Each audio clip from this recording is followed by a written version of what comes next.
Good morning doctors, मैं doctor नैना आपका स्वागत करती हूँ भोपाल एकेडमी में। आज हम एक नया ऑर्गेनॉन का टॉपिक लेके आए हैं जो कि बहुत ही इम्पोर्टेंट टॉपिक है। आपको पता होना चाहिए, आज आपको दिख रहा है, today's topic is life history of doctor Simon Hahnemann, which is very important. Life history of Simon Hahnemann as MCQ's point of view से, as a practical point of view से, if you are in the study of homeopathy, you know all about the doctor Hahnemann. आपको ही नहीं बल्कि हम जो भी लोग नहीं भी होम्योपैथिक में हैं उनको भी शेयर करिए, क्योंकि ये एक बहुत अच्छी जो लाइफ हिस्ट्री है हैनेमन की बहुत ही खूबसूरत है। जो आप देखेंगे कि एक पर्सन जो पर्सनीन पेंटर के बेटा था, जिसको पढ़ाई के लिए भी पैसे नहीं थे, वो कहाँ से आज उन्होंने इतनी बड़ी साइंस जो हम होम्योपैथिक पढ़ते हैं उसे डेवलप किया है।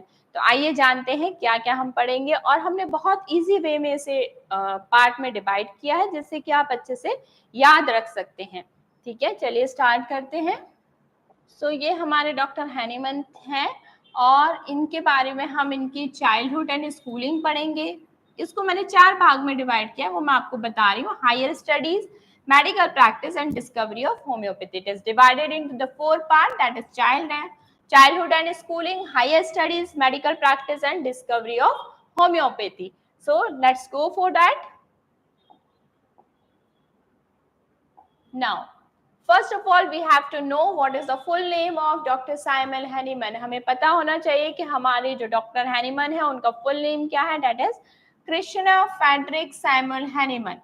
Christian Frederick Simon Hahnemann is the full name of Dr. Hahnemann और इनका बर्थ हुआ था 10 अप्रैल 1755 को। Simon Hahnemann date of birth is 10th April 1755. It is very very important. You have to be learn it by heart कि कब उनका जन्म हुआ था। That is 10th April 1755 and the full name of our Hahnemann is Christian Frederick Simon Hahnemann. कहाँ पे हुआ था इनका जन्म वो हम देखते हैं। देखिए, एक जगह है जर्मनी में, एक जगह है जर्मनी में, डेट इज मिशन और सेक्सोनी जगह के नाम की एक जगह है जर्मनी। पता नहीं ऐसी दिखती है कि नहीं, मैं तो कभी गई नहीं, बट हो सकता है ऐसी दिखती हो। बहुत ब्यूटीफुल जगह दिख रही है। So it is mission Saxony in Germany. Okay, so यहाँ पे इनका जन्म हुआ था 10 अप्रैल 1755 को, आपको याद रखना है। इनके फादर का नाम था गॉडफ्रिड एंड मदर का नाम था Johanna Christiana. This also come in the MCQs कि डॉक्टर हैनीमन के फादर का नाम था गॉडफ्रिड एंड मदर का नाम था जोहाना क्रिश्चना, वो भी आपको याद रखना है। जो हैनीमन थे वो थर्ड चाइल्ड थे उनके पेरेंट्स के, और उनके जो फादर थे वो एक पोर्सलिन पेंटर थे। पोर्सलिन पेंटर मतलब जो पॉट्स होते हैं उनको पेंट करने का काम करते थे। बहुत ज़्यादा पैसा उनके पास नहीं था, इसलिए वो अपने बच्चों को पढ़ा नहीं पाए, इसलिए उन्होंने 12 साल तक हैनीमन को घर पे ही पढ़ाया। और जब वो 12 साल के हो गए, आजकल के बच्चे 12 साल की उम्र में 7th-8th क्लास में आ जाते हैं, है ना। हैनीमन उस टाइम फर्स्ट स्कूल में गए जो कि 12 साल के थे, 20 जुलाई 1767 को। इट इज इम्पोर्टेंट डेट, 20 जुलाई 1767 को फर्स्ट टाइम जो है स्कूल में एडमिट हुए। वहां पे वो बहुत अच्छी पढ़ाई कर रहे थे, बहुत ब्रिलियंट स्टूडेंट थे वो वहां पे। हर कोई चाहता था उन्हें, और उनको जो उनके फादर थे वो बहुत ज्यादा अफोर्ड नहीं कर पा रहे थे। वो चाह रहे थे कि वो बच्चे को निकाल ले वहां से। तो एक उनके फेवरेट जो टीचर थे, जो जिनके वो फेवरेट स्टूडेंट थे, मैजिस्टर मूलर उनका नाम था, जो टीचर थे वहां पे, उन्होंने उनके फादर की हेल्प करी और उन्हें बोला कि नहीं आप जब चाहे ले। उनको इतनी छूट दी गई हैनीमन को कि वो जब चाहे स्कूल आ सकते थे और जब चाहे चले जा सकते थे। वो टाउन स्कूल में पढ़ते थे, वहां पे टाउन स्कूल था। बाद में वो प्रिंसेस स्कूल में शिफ्ट हो गए थे। प्रिंसेस स्कूल और अच्छा स्कूल होगा, इसलिए वो वहां पे शिफ्ट हो गए। और मैजिस्टर मूलर जो थे उनके फेवरेट टीचर थे, उनके टीचर के वो फेवरेट स्टूडेंट थे जो मैजिस्टर मूलर थे। लेकिन जो हैनीमन के वो बोलते थे we are poor, we need to do some business, हम गरीब हैं, हमें कुछ काम करना पड़ेगा, इसलिए तुम पढ़ाई मत करो। लेकिन वो इतने लकी थे या वो बहुत ब्रिलियंट स्टूडेंट थे, इसीलिए उनके टीचर्स ने उनकी हेल्प करी और उन्होंने बोला हैनीमैन के फादर को, don't go Hahnemann, we will not take a fee from you, आप मत जाओ, हम जो है हम तुम्हारी फीस को माफ कर देंगे। और वो उनके पास एक छूट थी कि वो कभी भी आ सकते थे स्कूल में और कभी भी जा सकते, वो कितनी देर भी पढ़ाई कर सकते थे, उनके लिए टाइम बाउंडिंग नहीं थी। और जब वो स्कूल को लीव कर रहे थे, प्रिंसेस स्कूल को, तब उनके वहां पे एक थीसिस लिखी जाती थी जो कि उन्होंने लैटिन वर्ड्स में लिखते थे, लैटिन में लिखते थे, the wonderful construction of the human hand. तो उन्होंने जो थीसिस जमा करी थी, उसका थीसिस या जो आर्टिकल था, एनीथिंग आई डोंट नो, सो उसका जो था टाइटल जो था, the wonderful construction of the human hand, है ना। उन्होंने ये टाइटल पे वो थीसिस को जमा किया था स्कूल में।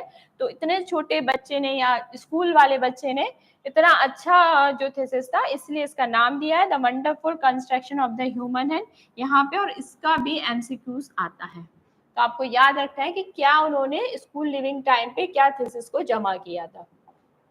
नेक्स्ट, वो हायर स्टडीज के लिए, मेडिकल की पढ़ाई के लिए जब वो 20 साल के थे, वो वेंट टू बी लिप्जिग चले गए, लिप्जिग से वो वियना गए और वहां पे उन्होंने अपनी मेडिकल की पढ़ाई को पूरा किया, है ना, यूजी जो है ना, वहां पे उन्होंने किया। हायर स्टडीज के लिए वो वियना गए और लिप्जिग गए, वहां पे उन्होंने पढ़ाई करी और वहीं पे उन्होंने हॉस्पिटल ज्वाइन किया।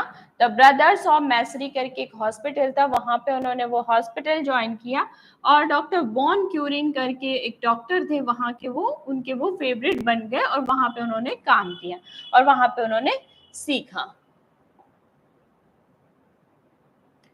बाकी फिर हायर स्टडीज के लिए, हाँ, एमडी की डिग्री प्राप्त करने के लिए वो 24 ईयर के थे तभी उनको एमडी की डिग्री प्राप्त हुई थी, उन्हें एमडी की डिग्री मिल गई थी। That is in Erlangen university 1779। He got his MD degree at the age of 24 at Elanger University 1779. This is again a very important question. Now medical practice उन्होंने करना स्टार्ट करी हेस्टिडिन में। ये प्रोनाउंसिएशन कुछ अलग हो सकता है क्योंकि यहाँ वहाँ के नाम से हम इतना यूज टू नहीं है बोलना, तो सबका प्रोनाउंसिएशन अलग हो सकता है। हेस्टिडिन जो है वहां पे उन्होंने मेडिकल की पढ़ाई प्रैक्टिस को स्टार्ट किया। फिर उन्होंने वहीं पे एक थीसिस जो उनको सबमिट करनी पड़ती है, जो मेडिकल जब हम एमडी की डिग्री करते हैं उसके बाद एक थीसिस, उस टाइम पे ही थीसिस लिखी जाती है, उस टाइम पे ही थीसिस हमको सबमिट करनी रहती है। तो उनकी थीसिस का नाम था a consideration of the aetiology and the therapeutic और spasmodic affection. A consideration of the etiology and therapeutic of spasmodic affection. It is again very very important कि हैनीमैन की थीसिस का नाम क्या था। तो a consideration of the aetiology, aetiology जो है मतलब किसका कॉज है, एंड थेरेपेटिक और स्पाज्मोटिक अफेक्शन, जो स्पाज्मोटिक अफेक्शंस होते हैं उसका थेरेपेटिक और उसकी इटियोलॉजी पे उन्होंने थीसिस को बनाया था। उनकी जो मैरिज है, जो फर्स्ट मैरिज है, उनकी 2 मैरिज हुई थी। जो फर्स्ट वाली मैरिज थी वो हुई थी जोहाना लियोपोल्डिन हेनरिटा कुचलर नाम था उनकी वाइफ का, जो कि 17 नवंबर 1782 को 27 इयर्स की एज में हुई थी। कब हुई थी? 17 नवंबर 1782, 27 इयर्स की एज थी। जोहाना लियोपोल्डिन हेनरिटा कुचलर से उनकी शादी हुई थी, फर्स्ट मैरिज।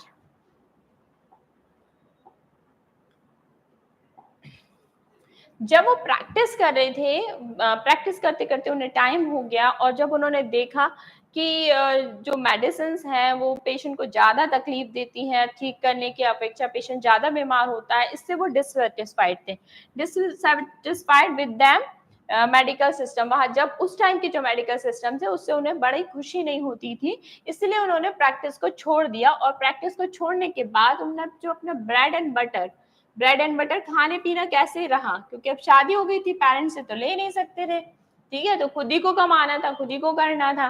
तो उन्होंने, उनके पास एक फ्रेंड, उनके पास बहुत सारी लैंग्वेजेस उन्हें आती थी, कम से कम 10-12 लैंग्वेजेस उन्हें आती थी। तो उसके बेसिस पे उन्होंने फ्रेंच और जर्मनी सिखाना चालू किया और बुक्स का ट्रांसलेशन चालू किया। बुक्स को ट्रांसलेट करते थे, अगर जर्मनी की है तो लैटिन में, लैटिन की है तो इंग्लिश में, ऐसे करके जो भी है वो ट्रांसलेट करते थे। उससे उनका ब्रेड एंड बटर चलता था। And translation of book to various languages में वो ट्रांसलेट करते थे।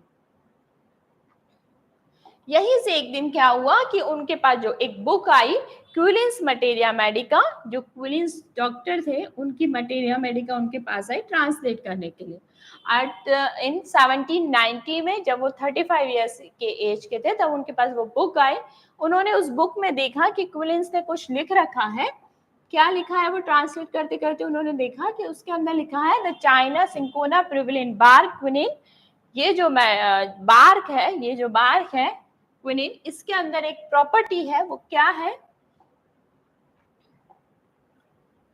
वो है कि बिटर ट्रीटिंग मलेरिया। उन्होंने उसमें लिखा हुआ था कि जो क्विलिन है, जो सिंकोना बार्क है, वो उसका जो बिटर टेस्ट है उससे मलेरिया ठीक हो जाता है। तो अब वो साइंटिफिक माइंड था हैनीमन का, वो यहाँ पे अटक गए। उन्होंने सोचा ये कैसे पॉसिबल है कि किसी का बिटर टेस्ट होने की वजह से वो मलेरिया को ठीक कर दे। तो उन्होंने उसको, अब साइंटिफिक माइंड को आया कि नहीं, मैं ऐसे नहीं मान सकता, मुझे प्रूफ चाहिए, मैं प्रूफ करूंगा कि ऐसे कैसे पॉसिबल है। तो प्रूफ करने के लिए उन्होंने क्या किया, जो सिंकोना बार्क है, चाइना है, उसे twice a day 4 drums of the good China, दिन में 2 बार 4 गोलियां उन्होंने लेना स्टार्ट किया। कुछ दिनों तक उन्होंने उसे लिया और फिर उन्होंने देखा, क्या देखा उन्होंने, कि उनके ऊपर वही मलेरिया के सिम्टम आने लग गए, मलेरिया जैसे सिम्टम उनके अंदर आने लगे। Got similar symptom of malaria and conducted many experiment। और उसी के साथ उन्होंने बहुत सारे एक्सपेरिमेंट करना स्टार्ट किए। मलेरिया के सेम, जैसे मलेरिया में ठंड लगती है, फीवर, चिल, स्वेट स्टेज आती है, वैसे ही उनको सिम्टम आने लगे। तो उनको लगा कि ऐसे कैसे पॉसिबल है। फिर उन्होंने और एक्सपेरिमेंट किए, कई कई लोगों में किए और खुद ने भी बहुत सारे किए, कई डिफरेंट मेडिसिन से किए। उससे उन्हें पता चला कि क्या चीज है मेडिसिन के अंदर, the medicine cure disease because they can produce similar disease in healthy individual. उन्होंने देखा कि वो बिटर टेस्ट नहीं था, वो इसीलिए मेडिसिन क्योर कर सकती है क्योंकि वो सिमिलर डिसीज को प्रोड्यूस कर सकती है, इसीलिए वो क्योर कर सकती है। यहीं से होम्योपैथी का स्टार्ट हुआ। यहीं से उनके दिमाग में आया कि सिमिलिया सेलिबस क्यूरेंटर कोई चीज होती है और उसको उन्होंने आगे किया। तो हुफलैंड जनरल में उन्होंने 1796 को एट द एज ऑफ 41 उन्होंने एक आर्टिकल लिखा जो था an essay on a new principle for ascertaining the curative power of drug and some explanation of the previous principle. उन्होंने लिखा कि कुछ एक न्यू प्रिंसिपल है जो कि क्यूरेटिव पावर है मेडिसिन के अंदर, उसके बारे में बताया और जो पुराने प्रिंसिपल्स हैं उनका एक्सप्लेनेशन किया। तो इसीलिए रिचर्ड हेल बोलते हैं द बर्थ ऑफ होम्योपैथी 1796, इसीलिए 1796 is the birth of homeopathy, है ना। तो ये एमसीक्यूज में आता है कि birth of homeopathy is in 1796। First wife जिन्होंने इतने टाइम तक उनका साथ दिया, सब अप्स एंड डाउन्स में उन्होंने मेडिकल प्रैक्टिस छोड़ दी, फिर जो भी अप्स एंड डाउन्स उनकी लाइफ में आए उसका साथ देने के बाद उनके 1830 में उनकी वाइफ का जो है डेथ हो गई। इट इज ऑल्सो मैं important question as a MCQs point of view. Next, जब हैनीमन प्रैक्टिस स्टार्ट करी, उन्होंने होम्योपैथी को करना स्टार्ट किया, तब उनके पास एक खूबसूरत लेडी आई जो कि थी मेलेनी, जो कि 35 इयर्स की थी। वो अट्रैक्ट हुई एक इंटेलिजेंट पर्सन पे, डेट इज डॉक्टर हैनीमन, जो कि 80 साल के थे, 80 इयर्स के थे, और उन्होंने सेकंड मैरिज करी। So beauty attract the intelligence and intelligence attract the beauty. So at the age of 80 years of Hahnemann married second time, the bride was Melanie and she was 35 years of age, है ना। ये 35 years की as में थी वो, और वो 80 years के थे। लेकिन 88 years की लाइफ के बाद 5 AM on 2nd July 1843 Hahnemann died। 5 AM 2nd July 1843 को पेरिस में उनकी डेथ हुई at the age of 88 years. So this is all about Hahnemann's life. which is very important, born at 10th April 1755, died 2nd July 1843. ये सारी 88 years की उनकी कहानी थी, उनको आपको याद रखना है, हर एक चीज़ बहुत इम्पॉर्टेंट है, as a exam point of view से बहुत ही इम्पॉर्टेंट चीज़ है। आप इससे शेयर कीजिए और बार बार रिपीट देखिए, आपको अच्छे से याद हो जाएगा, और ऐसे ही वीडियो हम लाते रहेंगे। Thank you so much.